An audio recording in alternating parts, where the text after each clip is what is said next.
6 months ago, I graduated with a master's degree in architecture, and since I've spent my time traveling, building my business, creating content, and resting up. However, now I'm ready to go back into architecture practice to continue my journey to become an architect. In this video, I'll show you how I designed my portfolio, CV, and cover letter, and how I'm going to be applying for jobs in architecture. So, I need a job. The job that I'm going to be applying for is a Part 2 architectural assistant. If you guys are unfamiliar with the current UK process of becoming an architect, it is broken down into 3 parts. The first part is the part where you get your degree in architecture. Usually it's a bachelor's honours, it could be a bachelor of science, but you get a degree in architecture and that is classed as your Part 1.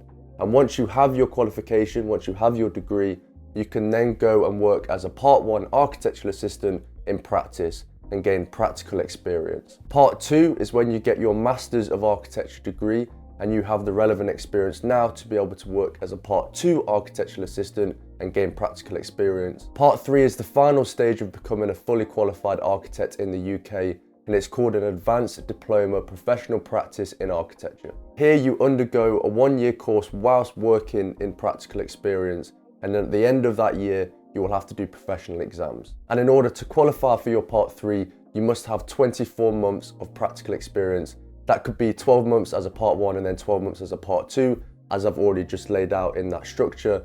Or it could be significantly more. You could do 5, 10 years before you do your Part 3. You don't have to do it straight away. So amongst that 3-part structure of becoming a fully qualified architect, I'm located somewhere down here. I need to work as a Part 2 architectural assistant, gain my next 12 months of practical experience before I can go on to do my Part 3. So in this video, I'm going to show you my process of putting together my application package, which includes my CV, cover letter, and portfolio for applying for a Part 2 architectural assistant. I'm going to be talking through the kind of relevant criteria that I need to include in my CV and my portfolio to be able to highlight my skills and my experience for this job role. And just before we dive into the application package, if you enjoy this type of content, please drop the video a thumbs up. And if you enjoy the content on this channel, please subscribe. It really, really helps the channel grow. It gets my content out there to more people. So please hit the like button, hit the subscribe, and that'd be much appreciated. So let's dive into the CV. Okay, so this is my existing CV. This is a CV that I used for my application for my Part 1 architectural assistant 2-3 years ago. And so as you can tell, it has some really kind of graphic to it, which is something that I wanted to really push in my CV. I think it's very, very common for someone to look at a CV as simply a tick box list or just a list of experience, professional development, awards, etc. However, I think if you approach it from a much more graphic point of view and from a more creative point of view, a visually engaging document, I think you will find you'll be a little bit more successful in expressing your personality, expressing your ambitions, and showing off your skill set. It was a bit of a bold move for me to put a drawing on my CV, but I thought, why not? As you can see, I've got no image of me. I think it's really important to not put a photo of you on your CV. Definitely avoid that. But I've got my name nice and big at the top. I've got the role that I'm looking for at the top as well. And then the first thing that I have at the top is my education. So I think it's really important to obviously highlight your education, especially if you've got a degree. You need to show that, especially in architecture, and also make sure you highlight the classification of that education, because sometimes you can forget to show off the degree that you've got and you want to show that off. The next important thing in terms of applying for the job is obviously your work experience. What is your relevant work experience in architecture practice or in anything that you have done that might be relevant to the job and what they might find useful. So in this case, I had a title, so architectural assistant. This was an internship, and I had a block of text underneath to just describe the kind of roles that I had in that position, what I learned during that role, the kind of softwares that I used, etc. And I think that's really useful if you have space, but probably a paragraph of what you did in your CV is probably a bit too much. You probably don't need that information, because if they want to know exactly what you did during that role, you can write that in your cover letter or you can explain that into the interview. And then my work doing YouTube and being a podcast host. And I think that's really vital to show your kind of work outside of architecture. Professional development here was simply just some things that I had done throughout my undergraduate degree. My awards, some of my various nominations and competitions that I was involved with. And a nice little graphic tool here is I put the RIBA logo and the AJ logo. And then at the bottom here, I've got my skills, just showing my industry experience using Revit, AutoCAD, SketchUp, etc., and my relevant skills. This could probably be a little bit more, I could probably go in a bit more detail here at this point for my next CV. And then I've got my references at the bottom. And so after redesigning my CV and obviously updating all the information for my current CV with the relevant experience as a part one, etc., this is kind of the CV that I've come to. And as you can see, it's a little bit more cramped. I've tried to cram in a little bit more information. You can kind of tell that I'm trying to stick to the one page limit. However, I still think it works quite well and the structure of the CV kind of works. As you can tell, I've still kept the graphic image in my CV just because I think it shows a bit of personality, it shows a bit of interest, it shows a bit of ambition. And so I updated it to one of my Masters of Architecture drawings. And it's quite a bold drawing, so maybe it would be better if I replace this with something a little bit more subtle like the previous one. I've put my education in, so I've updated that. I've updated my work experience, obviously showing once again all the relevant experience.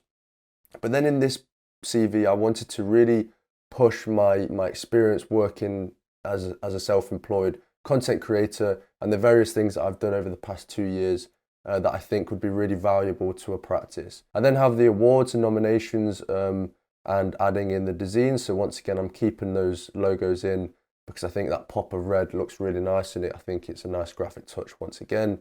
And then I've added a little bit more to my skills, just describing really what my skill is, rather than saying I have a skill with this, this, and this. So instead saying digital marketing, 6 years of experience in social media marketing, or video production, proficient in filmmaking, editing, storytelling, etc. Just going a little bit more detail into skills. And you can use probably on a skills section, you could probably have some kind of graphic or diagram to show the level and a kind of star next to it, or kind of like a tally system. But this was just, I think, was the best way of me showing my experience, showing my self-employed experience, showing my awards and skills. And once again, don't forget that you have your cover letter to go into a little bit more detail about really what you have learned from these skills and how you can apply that to the practice that you're applying for. But generally, this is probably the amount of information that you want to have on your CV. So the cover letter is always a kind of contested conversation. How much text you should write, how much information you should say, to what detail should you go into. And I think it's all about just figuring out what do you think is the right thing to do in terms of applying for that practice. What do you want to tell about yourself? It could be more personable, it could be more about yourself and more of your hobbies, your interests, what you do on a day-to-day basis, or it could be very driven by the work that you like about them and how you could be very much a good asset to the team. Personally, for me, I think it's good to find a balance in between, talk about me as a person, but also talk about why I'd be a good asset to the team and why I like their work and what is it about their work that I like. So in terms of putting together a cover letter, once again, I have designed it. I think there's a kind of running theme here about designing your application package. I've said this a lot in other videos, and I think it's absolutely crucial to really kind of push that. Once again, it probably doesn't need to have a graphic image on the cover letter. I'm probably pushing my luck here by putting the same graphic on the cover letter, but personally, that's what I want to do. I want to showcase my personality and my graphic style, and so I'm just running it with all my application. But at the top here, you've got I've put the company name. I've just put Thomas Rowntree Architects at 84 I don't know street because I just didn't know what to put. And then if you're applying for someone who you don't know what their name is, you always put Dear Sir, Madame, I believe, and then you also finish with Yours faithfully. So make sure you do that, because if you get that wrong, it could not come across as very professional. And at the top of my cover letter, I've got Part 2 Architectural Assistant. But the 4 main things that I'm going to be covering in my CV and that I think are really important to drive home and to push is, the first one is, why would I be a good fit for the company? Why do I want the job? What about the practice do I like? Do I resonate with the ethos and values? And what work of theirs do I enjoy? I think that's really important, because you're not only selling yourself and trying to say, I'm really good at this, I'm really good at that, but you also want to demonstrate why you want to be there, why you want to be in that studio space. What is it about their studio culture that you like? What is it about their work and their approach that you like? I'm then going to go into what skills do I have that make me fit their practice. So once I've said why I like their practice and what work I like, I'm then going to say what skills do I think are going to make me a strong proposition for the job, and refer to situations or projects or instances where I demonstrate that skill. So don't just say, I have this skill and that's that. Say, I have this skill and I've demonstrated this skill by, in this situation with a team project, I had to demonstrate this and we went through this challenge and then I resolved it. And that shows that skill, it demonstrates it rather than just stating it. The next thing is obviously talking about work experience. Where did you work? What did you learn whilst working there? What software did you use? What type of projects were you on? This is obviously fundamental. This is in your CV, but this is your opportunity to elaborate a little bit more. What stages of a project did you work on? Did you work on resi? Did you work on private residential? What was it? What was it that you were working on? And what did you learn from that? What did you take away from that? And then the final thing that I'm going to be talking about in my cover letter is my work experience outside of architecture practice. So like I said on my CV, how I've included Tomro Studios, I'm going to talk about that in my cover letter to demonstrate my skills and my understanding of various other topics outside of architecture, and how I could also use those skills that I've learned to bring them into the practice and how they could be a good addition. And then the final part of your application package is the portfolio, the application portfolio. And I think you have to be very kind of careful in how you curate this portfolio. Obviously, it would depend from practice to practice. Some practice might really enjoy graphic drawings. Some practice might really enjoy technical drawings. Some graphic practice might enjoy showing more of your industry work. You have to maybe be a little bit more selective with your portfolio, but pretty much it will be fairly similar throughout. And so I think it's really important to make sure you pick a variety of drawings that show different skill sets that you have and that you've developed throughout architecture school, and just showing off your kind of range of skills. So with my application portfolio, I wanted to show, of course, my most recent work. So starting with my most recent project, my MArch 2 project, and then going into my MArch 1 project, and then talking about my dissertation and my undergraduate work. And I wanted to keep it as short as possible. I think it's quite difficult to select drawings when you want to keep it short. So I tried to keep mine to 26 pages, which is not a lot, but I think it's important to keep the file size small so that when you're sending it over email, it's obviously easy.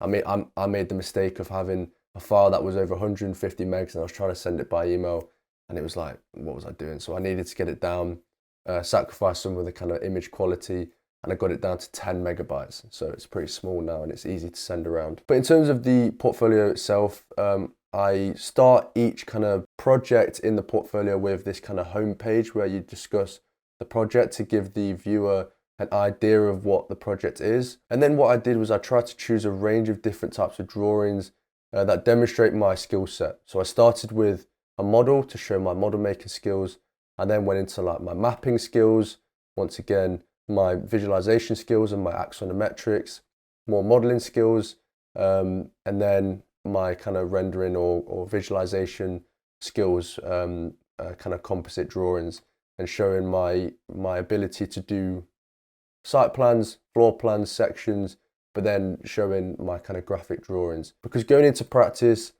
obviously it's the real world. It's not all abstract, crazy drawings that a lot of my projects are about. But I really want to show that I'm still competent of doing technical drawings. I'm competent of thinking about materiality, thinking about reusability, thinking about sustainability. And so I wanted to show some of my technical ability in the portfolio as well. And obviously, once again, it's just all about showing a range of skills. I then showed my first year project and did a very similar thing where I was quite selective with research, with site analysis, with mapping, with model making, with creating visuals, with floor plans, sections, elevations, to once again show a range of different types of drawings, and then finishing up with my dissertation and my undergraduate work, and just giving a short description of that. So You don't need to go overboard. I personally didn't want to go overboard. It's very easy to submit a 100-page portfolio, but then obviously a portfolio is probably the first thing that someone is going to see of your work. They're going to open the portfolio and they'll get a very quick idea of your skill set, what you can do or what you can't do. And so you really want to make it short and sweet and not go too over the top. And really, in terms of the design of the application, once again, I started with the same image. That's on my cover letter and CV. And that is just to kind of create the consistency with the graphic style. It's to show that these three items are together as one. I probably could have got away with changing the images and they probably still understood that it was one person's work, but I wanted to keep the consistency with the graphic. I think an important thing is just giving drawings space to breathe. So just having a page of drawing, rather than trying to cram loads of things into an individual page, just keep it nice and simple, and showing off the work that you have and the skill set that you have. And of course, once you have your application ready, you need to find a job to be able to submit the application. I think finding jobs is probably one of the hardest things to do because there are so many places to look. It's difficult to decide what's the right place, but I think the best strategy is to kind of go with multiple different options. Don't just do job boards, don't just do Instagram, don't just do emails. Mix it up, do a range of different things. But the first thing that I wanted to talk to you about is job boards. Job boards is a really great way of obviously finding a job. The great thing about having a job board is that it tells you the job description and what the relevant skills for the job. So obviously you've got Design Jobs, which is a really great place to apply, and somewhere where I'll be looking for sure. LinkedIn Jobs, really good. Indeed, obviously, is a really good platform. But the one place that I'm going to be talking about significantly in this video is jobs.archi. And the reason why I wanted to talk about this is because they have a really good way of categorizing different types of jobs. So if you're looking for a job, but you're not quite sure exactly what kind of job you want to go for, you can go into jobs.archi and you can categorize and go through the different categories of jobs available. So for example, you could look at project managers, senior architects, architects, junior architects, intern architects, landscape architects, BIM architect, visualization graphic designer, and it gives you the option if you're not quite sure what you're looking for. Obviously, in my case, I'm looking for something very specific, which is a Part 2 architectural assistant. And you could find that under the architect section. And if you can see here, the good thing about this is it has the date of when the position went live and when it became available. And you can scroll down, you can go back a good few months, which is really, really good. So for example, here, the Part 2 architectural assistant role at Holland Harvey Architects, if you click on that, you've then got a full job description of what the practice is, what they will need from you, what they will offer you. And this is a really great way of just getting a really good understanding of what you need to say in your cover letter, what skills you need to describe in your cover letter, what you need to express. And I would definitely recommend looking at jobs.archi because they've got a really good way of categorizing each job and you can filter them out by country. So if you wanted to do London or the UK, you could filter them out. So if you wanted to check out jobs.archi, I'd definitely check them out. Follow the link down below in the description. An additional thing that you can get access to on jobs.archi is their CV templates. And I think this is really great because obviously, as you can tell, I've designed my CV, but that has taken me some time. I've really worked into the CV and I've spent some time over it, making sure that it's the kind of style that I wanted. But if you're unsure on how to design your CV, you can download 20 free templates from their website. And if you check out some of these, I think they're really good. Some of them really neat with nice color schemes. And they've got a really nice structure showing off your education, your work experience, your skill set, with a nice big section at the top for your name, etc. So if you guys want to download any CV templates, I definitely recommend downloading them from jobs.archi. Once again, link down below in the description. Check out jobs.archi. It's a good place to look for jobs. The next place to look for a job is social media. Looking across, Instagram is obviously a great place.